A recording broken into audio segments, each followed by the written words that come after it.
What's the word, family? We back with another reaction video. This one gonna be a little longer reaction because I did promise y'all we'll get back into reactions. But I ain't gonna say too much. Let's get right into it. So this person right here, I literally been watching for a while now. You know, it's two of them that I watch when it comes to Cali politics and stuff that's going on. Cali or just crazy stories in Cali. I rock with Warren Cali and Hood Politics. You can't convince me that this these two ain't the same person, but I guess they not. Today we rocking with my boy Warren Cali, and we gonna react to his video. Did he run and leave Nipsey Hussle to die? Question mark. The story of Rolling 60 Crip Grandpa. If you know Nip and you follow Nip Marathon, bro, I've been following Nip Marathon since I was a kid, dog. I'm 30 now. And he done mentioned Rampaw in a lot of his songs, or done talked about Rampaw a lot. If you fuck with Nip, you also will see Rampaw around Nip also. And one of the things that happened when Nip got killed, unfortunately, you know, a lot of people was on Rampaw basically saying that he ran. You feel me? And he left Nip to die and things of that nature. It was a whole thing after Nip passed. I think Rampaw, bro, he haven't even really posted anything or really said much, bro, since Nip's death. You feel me? So, and a lot of people was on him about that. I really don't know what happened, bro. I really didn't get too much into that, but I do remember when a lot of people was starting to come out against this, right? So we finna get right into this video right here. I'm gonna react to it. Also, I do want to say this because the last person I did a long reaction with, we ain't gonna say no names, but it was basically about dog that killed those 5 girls in Minneapolis, Minnesota. I am not copyrighting nobody's video. I'm not trying to make it mine. Anything of that nature, bro. I'm simply reacting to it. That's all we doing here. Dog try to basically strike the channel, whatever. My 58 viewers really intimidating him that bad when it was other big content creators that had 100K. Who was it? What's that XC dude or whatever? YR RXQ RXZ, whatever his name is, bro. He reacted to it. He's from a foreign country. He reacted to it and his shit blew up. Then another person reacted to it and their shit blew up. I only had 58 views in that video, and out of all the ones that blew up, dude came after me for some reason. I don't know why. The strike didn't stick, but I just want to clear this up before we get into this video because that's not cool, bro. And what kind of blew me about that situation too was I ain't gonna get too much deep into it, and then we finna get into the reaction. But we from the same state. You would think you want to see somebody win from your same state, right? Or you would think you would want a person to react to your content. That's putting your video out there more, especially when somebody's giving you flowers. Anyways, the shit was weird. Let's get right into it. But I had to say that before anything. Warren Cali, I fuck with you, bro. I'm not trying to steal your video or anything like that. Let's get right into this react. Welcome back to another episode of Warren Cali. Rampaw grew up on 58th and Rampaw in the Rolling 60s neighborhood, which he would later name himself after the block he grew up on. He would meet Nipsey in their early teens in the late 90s, off both living in close quarters only a few blocks away and even attending the same school. Nip had an early passion for music, even attending the Watts Tower program where he started practicing his skills. Rampaw would later follow suit and both started attending the program and both began doing music. They both later attended Hamilton High School, which their neighborhood school was Crenshaw, but with all the gang activity, their parents didn't want them to go to that school, and they wanted them to have a better chance going to a school in a safer area than their own in South Central. Hamilton had music programs and also a lot of performing arts programs, but they rarely went to school. They were into females, making money, and hanging out, which led to them both dropping out. They cared about rapping more and had high hopes of. I didn't even know Nip dropped out of high school, bro. I didn't even know that. Look how young Nip and Rampaw was. Rampaw been next to Nip since day one, bro. Day one. Look at this. Making it big in the industry. But as their rap dreams continued, their street ties developed. By their teens, they started affiliating with the Rolling 60 Crips and got put on. The gang decision forever shaped their future. Music was still a dream, but the streets became a reality. Hustling, fights, and facing death and trying to survive became the norm. And also, the streets became a way to fund their music. In 2002, at the age of 17, Nip and Rampaw joined Buttervision, a creative multimedia group, which led to several DVDs coming out. During that time, he completed the recording for his first debut mixtape. The And for this dirty money, perturbed in this. Words I spit the flow nice to KCB. You wanna see me in the street if you want to. I don't give a fuck, no front, dude. It's coming real. Off the top of my head, I spill non-stop, you feel. Just check it. Niggas off the time, just listen. With your ear, I spit it. You wanna see, just listen. Rockin' with Rilo, my nigga Erm, you know, cause he for real. I don't even bust shots, I just run for real. I don't even play with y'all niggas the deal. Gotta get my money for real. I'm running, chasing the money, chasing the money. You wanna see it, play with me, you funny. I laugh at you, run to smash with you, wanna play with me, I don't give a fuck. I told y'all niggas, y'all, but this freestyle. This rhyme in the book, y'all go wild. In the back, the crowd get down. I make this beat hype, talk shit, you be nice, then be nice, then be nice, then be nice. The first one that talk, then be the last. Hold on. Off the top. Listen how Nip came on with his legendary, how he'll come on the track. If you know, then you know what I'm talking about. Listen to that. Hold up, all that look. Be nice, then be nice, then be nice, then be the first one that talk, then be the last to blast, the last to smash, last to get the cash. They always talking shit, but never walking shit. I'm always in the streets doing shit, but keep a quiet shit between my lips and shit, and my brain and shit. I hold on the clip silently, I do my thing, do my shit. And like this, the beat is sick, just like syphilis, it burns when I speak up on the mic. Could you get with this? Could you recognize the talent and skill I spill from my mental reel? Every time I'm keeping it real, with the suffix, you know I'm above this. Casey kicked the beat right back. By 2005, Nip independently released his first mixtape called Slossin' Boy, which was a local success. Which was a his classic. debut project helped build a small fan base on the West Coast and eventually led to him signing a cinematic music group and Epic Records. Nip and his team continued grinding. And in 2008, Nip released his first 2 installments. First time I heard this, the first time I seen Nip was that Slossin' in the House. Actually, no, I remember I was young as fuck. I was young as hell, and I had to go to summer school. And do y'all remember, bro, when you used to fall asleep late as fuck on the couch, you used to leave the TV on, and MTV, bro, play like MTV jams and shit like that. Or sometimes they'll introduce new artists like on the block type shit, like up and coming artists. And Nip was one of them. Nip popped up. I wiped my eyes off and shit. I'm like, who is this nigga looking like Snoop Dogg? He remind me of Snoop. First person that I said, I was like, he remind me of Snoop. Ain't he a crib? And then he was just showing his block, you feel me? Like he was standing outside showing his block and shit. And then they played that Hussle in the House. I was hooked to Nip ever since, bro. I'm like, yeah, he gonna be something different. Bullets Ain't Got No Name series of mixtapes, which helped bring Hussle's music to a larger audience. Bullets Ain't Got No Name is another good one. Called Bullets Ain't Got No Names 3, as well as his commercial debut single, Hussle in the House. Yeah. Nip played his role in his group from his neighborhood like the Slossin' Boys, but it became evident that Nipsey was the meal ticket for his community, and his crew continued rapping, but they pushed him to the top, especially Grandpa.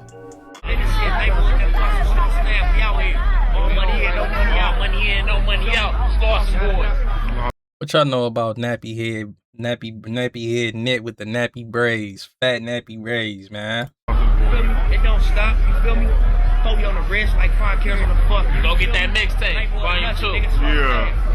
Prince on Slossin. Need a copy mixtape, volume 2. Prince on Slossin, we got it. boys right here. Everybody that's from the hood that's doing this, much love, baby. We on. American Hustler. What up? Neighborhood Nip Hussle, AMB, all money in, marathon music, you know what it is. Marathon music. Trophy boys, whatever you want to call it. You know what I mean? We out here getting it in for the source. Shout out to my homeboy Jorge, putting together the backyard situation. You know, we debuting this Crenshaw swag right here. Thank you. Shout out to the last John. one What with it the do, Crenshaw John? sweater. Black Sam, my bro. Black Sam, the last holding down the stove. You know, we on. Moving right along. What's up? It's Rampart, A&B, Slossin' Boys. We on like always. You know what I mean? Just keep a lookout for the mixtapes and the albums. Shout out to that boy Black Sam. We going in. After leaving Epic Records, Nipsey founded his own record label, which was called All Money In Records. He released his first All Money In Records mixtape called The Marathon, which over the years, he dropped several others, like The Marathon Continues, Crenshaw, and Mailbox Money. Classic tapes. Grandpa released his own music like tapes like Long Days and Long Nights and All About My Business, both releasing in 2013. By this time, Nipsey was becoming a nationally known artist, and Grandpa focused more on the business aspect, which their crew vision created a lot of opportunities. Grandpa was always by Nip's side, and one day in 2014, it almost costed him his life. about like okay, so there was like an altercation with Nipsey in Chicago? Oh yeah. I can't remember quite well. Yeah, it was when he was on that tour with that shit. And when he just started promoting that Duce and all that shit, he came to Chicago. He told me backstage, he like, you see all the Mexicans in the front row? Like, there's some shit going on back home. You know what I'm saying? Some shit happened. Motherfuckers into it with, you know? Like, that shit coming on, like, motherfuckers chasing me down on tour, Mexicans and shit. Like, I'm talking about they like 30 deep. Right? So his tour bus was in the alley. So he was with his homie Grandpa. He was with the nigga that he got killed with. Yeah. Gone, like, Nip, gonna get out of here. They were so in it and so in love with, like, how much love they got. He just back there chilling, just him, Grandpa. He had a big ass security with glasses on and a driver, a bus driver. You know what I'm saying? Like hella Mexicans with these colorful Crenshaw shirts running through the alley, hoodies and shit, running through the alley, and there was snow outside. Yeah. Now by the time we hop out, Grandpa had hopped off the bus on some real act of courage shit for Nipsey, G, on some real shit. Okay. Like, and locked Nipsey in the back of the bus. And hopped off that bus fighting hella Mexicans, and they stabbed that boy up. You know, it's a Chicago newspaper and everything. They got the stabbing. By the time we get there, now motherfuckers ain't trying to shoot Grandpa. You know what I'm saying? Wow. It's going crazy. Like, these Mexicans wild as hell. You got to clear that situation up. Boom, boom, boom. And say his bus got shot up, but, you know, shout out to Nip. But rest in peace, Nip. You know, even Grandpa know, like, it wasn't from the Mexicans. You know what I'm saying? Grandpa survived 6 stab wounds, being stabbed 6 times in the chest, and he suffered a punctured lung. He was willing to die. 6 times in the chest and a punctured lung. That is a ride or die friend right there. He was ready to risk it all for Nip. He did. He put it all on the line for Nip, bro. Nowadays, we don't got friends like, feel me? That's how much he loved Nip, because he knew Nip was a trophy, and Nip would have done the same for him. It's videos of Nip jumping front line for people. Bullshit. And risk his life for Nip. Grandpa wouldn't drop much more music during this time point. He focused on producing and also business. By 2016, he dropped the tape Weigh My Options. In 2018, Nip dropped his most recognized album, being Victory Lap, which was later Grammy nominated. But by 2019, the unthinkable and unexpected happened. Grammy-nominated rapper Nipsey Hussle was gunned down outside his LA clothing store today. Police say the 33-year-old was one of 3 people shot this. This shit with Nip still give me chills, and it still fuck with my head still to this day, because Nip death was one of those deaths, bro, that was not supposed to happen. Like, oh God, it's still tough, bro, because it's like Nip was something special. Like, he was something so fucking special. He was something that we would not ever get again on this earth, bro. A true one-on-one. Nip was what we needed in this industry, in this game, and in this fucked up ass culture. Literally, I swear to God, bro, like, holy shit. I was one of my favorite artists at the time, and like, I still remember that day. It was just weird, bro, how the universe works. I literally, my right hand up to God can strike me down. I was literally cleaning up my room, bro. At the time, I used to do music. I used to call myself trying to rap and shit. And I was literally playing music, cleaning up my room and shit through my studio speakers. It was on shuffle. And Nip ended up playing. I shit you not. In the mix of me cleaning up, I checked Twitter. I don't know why. I'm like, let me just check Twitter real quick. You know when you clean it up, you just start to randomly bullshit and you get distracted. I'm like, let me check Twitter. Went on Twitter or whatever. The first thing I seen was breaking news: rapper Nipsey Hussle shot in Los Angeles or whatever. And I'm like, no, bro. I just started saying no, like, fuck, like, instantly just started praying that it wasn't critical. You feel me? I'm hoping that it was just like a graze, or it was just like a arm shot or leg shot or some shit that Nip can bounce back from, you know? And then somebody posted a video of Nip laying on the ground, bro. Like, you can see his legs and his socks and his shorts. And the way that his legs was just limp, I was like, yeah, it's not looking good for Nip. I'm probably gonna say a couple minutes after that, they basically announced or whatever, or like an hour later, that he was gone. Crazy, bro. This shit is still crazy. Still to this day how this happened. Afternoon, fans gathered at the scene after hearing about the shooting on social media. They called him an inspiration, say he was active in his community. Nipsey was killed on March 31st of 2019 by another Rolling 60 named Eric Holder, and Grandpa was at the scene. Many criticized his actions with him running away, But many don't know what they would do if death was right in front of them and they didn't have a weapon. Cowboy, who was also at the scene, would criticize Rampaw, even though he would later take the stand against Nipsey Killer, which Rampaw refused. That Rampaw ran? That ran like a Nah, he ain't do that, bro. man. I look at the Rampaw video. ran from 6-0. Bro, I seen the videotape for the first. I never looked at that. Rampaw from 6-0 ran. Rampaw ain't from 6-0. He ain't from 6-0. I said that. What you mean he ain't from 6-0? He ain't from 6-0. I'm putting him up, nigga. He was from 6-0. Come on, bro. You know Rampaw from 6-0, bro. He ain't no more. No. I mean, I give you that. You say ain't no more. Look, listen. Look, I'm not gonna fight with you on he ain't no more. But on that day, he was from 60s, bro. Okay, but you That's know Rampaw's facts. like 6'9". That's facts. Rampaw did what he was supposed to do. He like 6'9". He broke wide. He did what he's supposed to do. So you right. Yeah, you right. He was never cut for this. He wasn't never cut for this.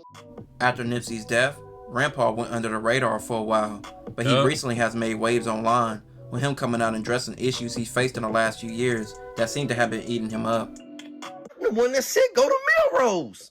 I was mad we was still on Christian Slauson. I'm like, cut it, finna go bad.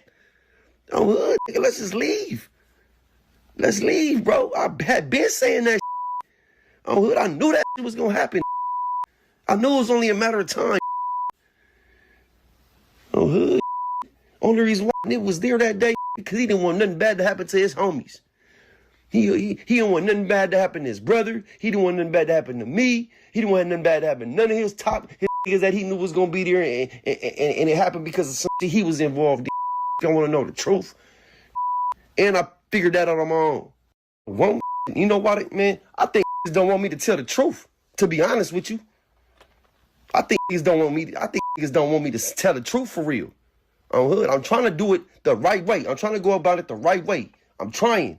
On hood, I'm finna go rogue on niggas though, bro. I'm finna go rogue on bro. I'm finna go rogue on. I'm finna do my own documentary, and I'm gonna call up and say y'all want to be on it. All right, well I'm gonna tell your part. I'm gonna tell your part then. Y'all don't want to tell this y'all part of the story, or I'll tell it. On hood, I'll tell it. On God, when I went to Chicago and got stabbed, and came back, didn't acknowledge that. In line though, because I ain't even hear nobody talk about that. I was like, that story, bro. I heard about that story years after it happened. Like that shit was so kept underneath the rug. That is crazy, bro. Grandpa he's coming out, starting to talk and say shit. Like that's what I'm saying. When Nip situation shit never went down the way it went down, bro. That shit I can't wait till we get the real story on what happened. Feel me? And might be put in his documentary that Black Sam is working on. This didn't acknowledge that. Oh, hood, you think I'm finna still keep going? And y'all want me to die? I gotta die first? I gotta die first for real? For real? That's what y'all want. That's what y'all saying. That's what all the comments of the fans say. Niggas ain't saying nothing. Niggas ain't saying nothing. Niggas ain't defend my name none. Niggas let just pop fly. On hood. Niggas better tell. On hood. On hood, I'm taking bullets for. I'm taking knives for. On hood, I'm a front lining that all money and. Now in Rampaw's situation, many state what they would have did, but you can't say until you're in that position and bullets start flying at you, and you don't have a gun. Are you supposed to stay and get shot or run? But everybody's entitled to their own opinion. This will conclude this episode. If you haven't already, check out my. That's crazy. W fucking video. Shout out to that boy. We're in Cali. That's Sersky. But that whole Rampaw ran shit is crazy, bro. Because it's like, I don't know, bro. It's one of those situations. It's like, what would you do in that situation? What would you do in that situation if that's in front of you? You know, like, would you sit there and die with your homie? Would you run? What would you do? Ain't no telling what Rampaw was thinking at that time, or you feel me, or how his body just naturally reacted, bro, because this shit is going on like that. He probably thought, you feel me, they all got a chance to run away. Feel me?